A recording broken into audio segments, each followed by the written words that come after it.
Hi day NEET aspirants. കഴിഞ്ഞ വർഷത്തെ NEET എക്സാമിൽ ഫിസിക്സിലെ കറണ്ട് ഇലക്ട്രിസിറ്റിയിൽ നിന്നും 5 ക്വസ്റ്റ്യൻസ് ആയിരുന്നു ചോദിച്ചത്. ആ 5 ക്വസ്റ്റ്യൻസിന്റെ സൊല്യൂഷൻ നമ്മൾ ചെയ്തിരുന്നു. അതിന്റെ വീഡിയോ ലിങ്ക് ഞാൻ കമന്റ് ബോക്സിൽ പിൻ ചെയ്ത് വെച്ചിട്ടുണ്ട്. അതിന്റെ മുമ്പത്തെ വർഷം, അതായത് 2022 കറണ്ട് ഇലക്ട്രിസിറ്റിയിൽ നിന്നും 4 ക്വസ്റ്റ്യൻസ് ആണ് ചോദിച്ചിട്ടുള്ളത്. അതായത് കഴിഞ്ഞ വർഷം 5ഉം അതിന് മുമ്പത്തെ വർഷം 4 ക്വസ്റ്റ്യനാണ് ഈ ചാപ്റ്ററിന് ചോദിച്ചത്. അപ്പോൾ ഈ ചാപ്റ്ററിന്റെ ഇമ്പോർട്ടൻസ് ഞാൻ പറയേണ്ടതില്ല. അപ്പൊ 2022 ക്വസ്റ്റ്യൻസ് എന്തൊക്കെയാണ്, ഏതൊക്കെ ഏരിയ എന്നാണ് ചോദിച്ചത്, എന്തെങ്കിലും സിമിലാരിറ്റീസ് ഉണ്ടോ, എത്രത്തോളം ഡെപ്ത് ഉള്ള ക്വസ്റ്റ്യൻസ് ആണ് തുടങ്ങിയ കാര്യങ്ങളൊക്കെ നമുക്ക് നോക്കാം. So first question, A copper wire of length 10 meter and radius 10⁻² divided by √2π meter has an electrical resistance of 10 ohm. The current density in the wire for an electric field strength is given 10. അപ്പൊ നോക്കൂ, അവിടെ electric field strength തന്നിട്ടുണ്ട്. Electric field strength തന്നു കഴിഞ്ഞാൽ പിന്നെ നമുക്ക് current density കാണാൻ എളുപ്പമാണ്. Current density is equal to electric field strength divided by resistivity. അല്ലെങ്കിൽ മറ്റൊരു ഇക്വേഷനും കൂടെ ഉണ്ട്, current density is equal to conductivity into electric field strength. കാരണം 1/ρ എന്ന് പറയുന്നത് സിഗ്മയാണ്. 1 resistivity is equal to conductivity.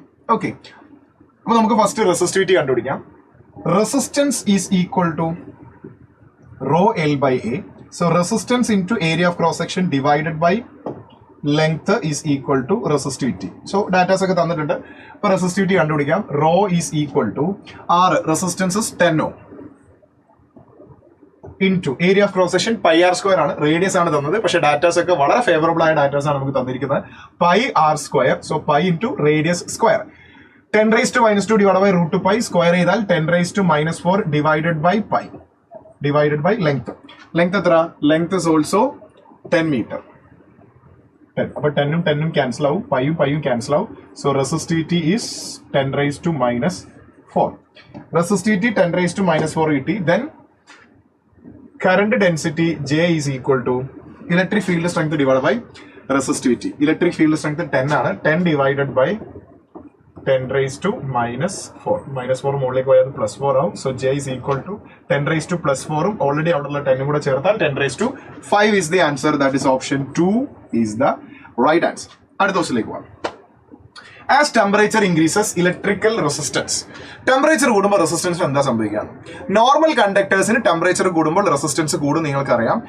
Temperature dependence of resistance വളരെ ഇമ്പോർട്ടന്റ് ആയ ടോപ്പിക് ആണ്. കഴിഞ്ഞ വർഷം നീറ്റിന് അതിനെ ബേസ് ചെയ്തിട്ട് ഒരു പ്രോബ്ലം ഉണ്ടായിരുന്നു. അതിന് മുമ്പത്തെ വർഷമായ ഈ ക്വസ്റ്റ്യൻ പേപ്പർ ചോദിച്ച ആ എക്സാമിനേഷനിൽ ഒരു സ്റ്റേറ്റ്മെന്റ് ടൈപ്പ് ക്വസ്റ്റ്യൻ ആണ്. അതായത് ടെമ്പറേച്ചർ കൂടുമ്പോൾ റെസിസ്റ്റൻസിന് എന്താ സംഭവിക്കുക എന്നുള്ളത്. കണ്ടക്ടേഴ്സിനാണെങ്കിൽ റെസിസ്റ്റൻസ് കൂടും, സെമി കണ്ടക്ടേഴ്സിനാണെങ്കിൽ റെസിസ്റ്റൻസ് കുറയും. കാരണം സെമി കണ്ടക്ടേഴ്സിൽ കണ്ടക്ഷൻ നടക്കുന്നത് ഹോൾ ഇലക്ട്രോൺ ചാർജ് കാരിയേഴ്സ് ഉള്ളതുകൊണ്ടാണ്. അപ്പോൾ നിങ്ങൾ ഹീറ്റ് ആക്കുന്ന സമയത്ത്, ടെമ്പറേച്ചർ ഇൻക്രീസ് ചെയ്യുന്ന സമയത്ത് ആ സെമി കണ്ടക്ടേഴ്സിലെ കോവലന്റ് ബോണ്ടുകളൊക്കെ ബ്രേക്ക് ചെയ്തിട്ട് കൂടുതൽ ഇലക്ട്രോൺസ് ഹോൾസും ക്രിയേറ്റ് ചെയ്യപ്പെടും. അങ്ങനെ കണ്ടക്ടിവിറ്റി കൂടും, അപ്പോൾ റെസിസ്റ്റൻസ് അല്ലെങ്കിൽ റെസിസ്റ്റിവിറ്റി കുറയും. അപ്പോൾ ആൻസർ വരാം,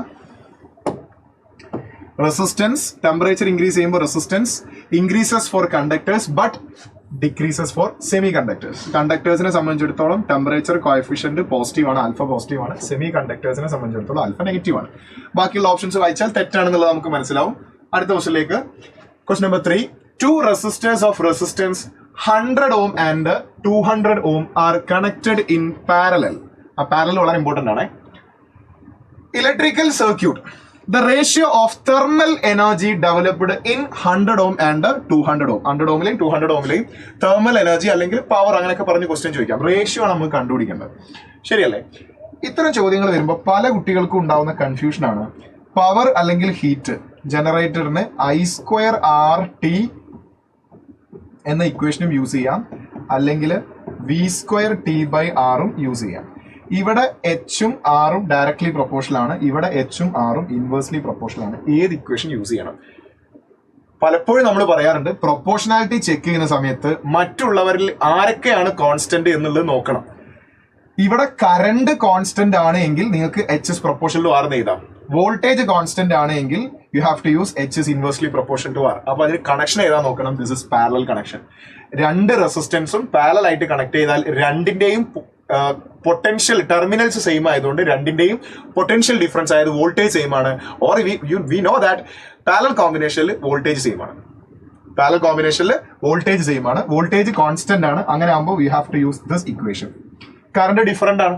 കറണ്ട് ഡിഫറന്റ് ആണെങ്കിൽ നമുക്ക് ഈ കറണ്ട് മാറ്റി വെച്ചിട്ട് H is proportional to R എന്ന് പറയാൻ പറ്റില്ല.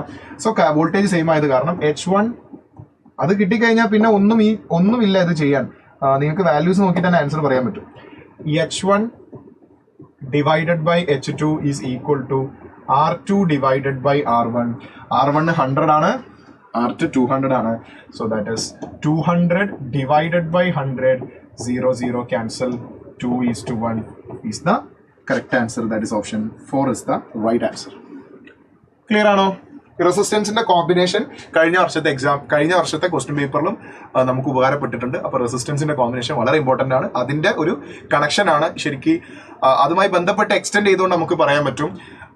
ഈ പവർ ലോസിന്റെയും അതുപോലെ ഹീറ്റ് കൺസ്യൂം ചെയ്തതിന്റെ ഒക്കെ കോൺസെപ്റ്റുകൾ ഈ റെസിസ്റ്റൻസിന്റെ കോമ്പിനേഷൻ അറിഞ്ഞെങ്കിലേ ചെയ്യാൻ പറ്റുള്ളൂ. സോ അതുമായിട്ട് നമുക്ക് കണക്ട് ചെയ്യാൻ പറ്റും. സോ ആ ഭാഗം വളരെ ഇമ്പോർട്ടന്റ് ആണെന്നുള്ളത് നമുക്ക് മനസ്സിലാക്കാം. ദെൻ വീറ്റ്സ്റ്റോൺ ബ്രിഡ്ജുമായി ബന്ധപ്പെട്ട ഒരു കോൺസെപ്ഷ്യൽ ക്വസ്റ്റ്യൻ ആയിരുന്നു.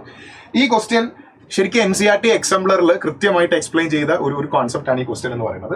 അതായത് ക്വസ്റ്റ്യൻ ഇത്രയേ ഉള്ളൂ, വീറ്റ്സ്റ്റോൺ ബ്രിഡ്ജ് യൂസ് ചെയ്യുന്ന അൺനോൺ റെസിസ്റ്റൻസ് കണ്ടുപിടിക്കാനാണ്. അങ്ങനെയെങ്കിൽ for the most precise measurement of X unknown resistance ആണ്. അപ്പൊ അൺനോൺ റെസിസ്റ്റൻസ് പ്രിസൈസ് ആയിട്ട് എറർ ഇല്ലാതെ കണ്ടുപിടിക്കണമെങ്കിൽ the resistance of P and Q, ഈ പിയും ക്യൂവും എങ്ങനെയായിരിക്കണം എന്നാണ് ചോദിച്ചത്. അപ്പോൾ പെർസെന്റേജ് എറർ പരമാവധി കുറച്ചുകൊണ്ട് പ്രിസൈസ് വാല്യൂ കിട്ടണമെങ്കിൽ നമ്മുടെ നൾ ഡിഫ്ലക്ഷൻ പോയിന്റ്, അതായത് ബാലൻസിംഗ് പോയിന്റ് കറക്റ്റ് മിഡ് പോയിന്റിൽ വരണം. മിഡ് പോയിന്റിൽ വരിക എന്ന് പറഞ്ഞാൽ അതിന്റെ ലെഫ്റ്റും റൈറ്റും ഉള്ള റെസിസ്റ്റേഴ്സ് ഈക്വൽ ആവണം. ഓക്കെ, അതൊരു കൺസെപ്റ്റ് ആണ്. മാത്രമല്ല റെസിസ്റ്റൻസ് വളരെ കുറവായിരിക്കണം. കാരണം റെസിസ്റ്റൻസ് കുറവാണെങ്കിൽ അതിലൂടെ maximum current, appropriate current pass ചെയ്യിക്കാൻ പറ്റുള്ളൂ.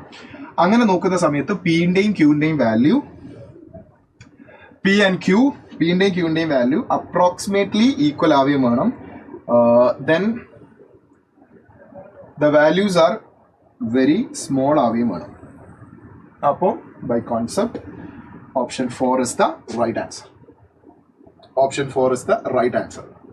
P and Q should be approximately equal and they should be very small. So ഇത്രയാണ് ലാസ്റ്റ് ഇയറിലെ കറണ്ട് ഇലക്ട്രിക്സിലെ ക്വസ്റ്റ്യൻസ്. ഈ ക്വസ്റ്റ്യൻ സോൾവ് ചെയ്യുമ്പോൾ നിങ്ങൾക്ക് എന്ത് ഫീൽ ചെയ്യുന്നു? കറണ്ട് ഇലക്ട്രിക്സിൽ ഒത്തിരി കണ്ടന്റുകൾ ഉണ്ട്, ഒരുപാട് ഡെപ്തിൽ ക്വസ്റ്റ്യൻസ് ഒക്കെ നമുക്ക് പ്രാക്ടീസ് ചെയ്യാൻ നമ്മൾ പ്രാക്ടീസ് ചെയ്തിട്ടുണ്ട്. പക്ഷെ എന്നാലും നീറ്റിന് ചോദിക്കുന്ന ക്വസ്റ്റ്യൻസ് എന്ന് പറയുന്നത് നമുക്ക് ബേസ് ലെവലിലുള്ള കാര്യങ്ങൾ വളരെ സ്ട്രോങ് ആണ് എങ്കിൽ നമുക്ക് ഈസി ആയിട്ട് സോൾവ് ചെയ്തെടുക്കാവുന്ന ക്വസ്റ്റ്യൻസേ ഉള്ളൂ. സോ എല്ലാം സിമ്പിൾ ആണ്. ആ ഏരിയകളൊക്കെ ആ 2 വർഷത്തെ ക്വസ്റ്റ്യനും കമ്പയർ ചെയ്ത് നോക്കുമ്പോൾ ആ പ്രധാനപ്പെട്ട ഏരിയകളൊക്കെ ചെറിയ രീതിയിൽ ഒരു ഐഡിയ കിട്ടിയിട്ടുണ്ടാവും. So all the very best. അടിപൊളിയായിട്ട് പഠിക്കാം. നമുക്ക് അടുത്ത ചാപ്റ്ററിന്റെ ക്വസ്റ്റ്യൻ ഡിസ്കഷനായിട്ട് കാണാം. ബൈ.